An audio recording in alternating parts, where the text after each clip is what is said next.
ketika awak dari nagari ke desa, beliau dalam menginginkan kerapatan adat itu tempat berkumpul dan bermusyawarah. Tetapi kemudian Hariko, kan itu seakan menjadi lembaga pemutus. Assalamualaikum warahmatullahi wabarakatuh.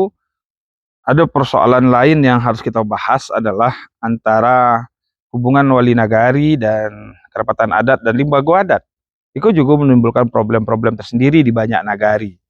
Contoh misalnya adalah tentang kerapatan adat. Kerapatan adat itu lahir 83.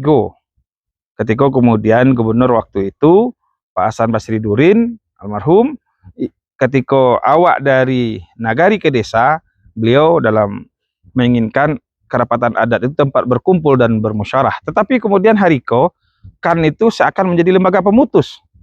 Untuk itu harus kita dudukkan, karena di beberapa daerah Sumatera Barat berdasarkan perda, ada kemudian kerapatan adat itu yang di-SK-kan oleh wali nagari.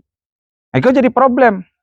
Karena harus kita pisahkan antara hubungan administrasi pemerintahan dengan adat. Dengan alasan karena akan memakai dana nagari. Yang kedua adalah ada yang disahkan oleh lembaga kerapatan adat ala Minangkabau di tingkat kecamatan. Kemudian ada yang di-SK-kan oleh bupati atau oleh kepala daerah. Artinya ada 3. Yang kampe, ada yang kemudian yang di-SK-kan oleh atau ditetapkan berdasarkan keputusan musyawarah saja, seperti di Tanah Data. Jadi dia tidak di-SK-kan oleh lembaga lain, tetapi meng-SK-kan sendiri-sendiri berdasarkan putusan rapat.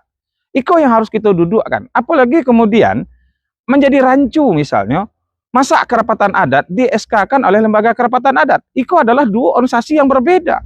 Lembaga kerapatan adat alam Minangkabau itu lahir sebagai tugas sejarah dalam Orde Baru, bagaimana tugas-tugas sejarah yang sudah dijalankan, dan ada kerapatan adat. Dia 2 lembaga yang berbeda, tetapi dalam praktek di beberapa nagari atau di beberapa daerah, masakan kemudian di-SK-kan oleh lembaga kerapatan adat alam Minangkabau. Sementara dia adalah 2 organisasi yang berbeda. Untuk itu harus kita dudukkan. Kemudian yang berikutnya adalah tentang posisi limbago.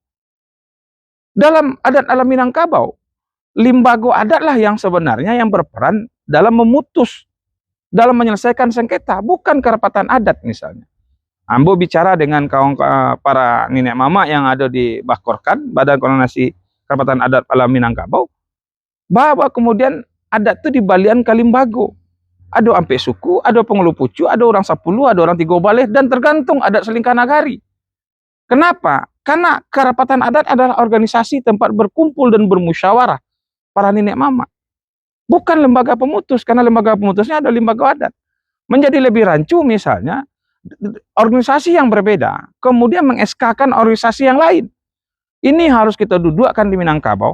Semua lembaga-lembaga adat di Minangkabau, atas kepedulian, atas keinginan membangkitkan adat, membangkitkan Batak Tarandam, dia punya tugas dan pengalaman sejarah, dia punya kewajiban dan tanggung jawab masing-masing. Jangan dicampur-campur. Untuk itu, kita harus susun kembali regulasinya. Karena seperti yang dikatakan tadi, ada yang di-SK-kan oleh wali nagari, ada yang di-SK-kan oleh kepala daerah, ada yang di-SK-kan oleh LKAM kecamatan, ada yang di-SK-kan oleh LKAM kota dan kabupaten, ada yang di-SK-kan oleh kepala daerah. Harus disatukan sehingga jale, atau ada yang meng-SK-kan diri sendiri, harus jale sehingga kita dalam menyelesaikan persoalan-persoalan yang menyangkut adat Minangkabau dapat kita tuntaskan. Lembaga yang sebenarnya berwenang. Banyak lembaga-lembaga yang ada LKAM, ada MAM, ada LAKAM, dan banyak organisasi-organisasi yang peduli, dan kita apresiasi. Itulah bentuk kepedulian warga Minang tentang bagaimana adat Minang itu tetap dipertahankan. Tetapi kita harus dudukkan posisi, fungsi, dan di mana sebenarnya organisasi-organisasi dan kelembagaan itu ada, agar tidak menimbulkan problem di belakang hari. Assalamualaikum warahmatullahi wabarakatuh.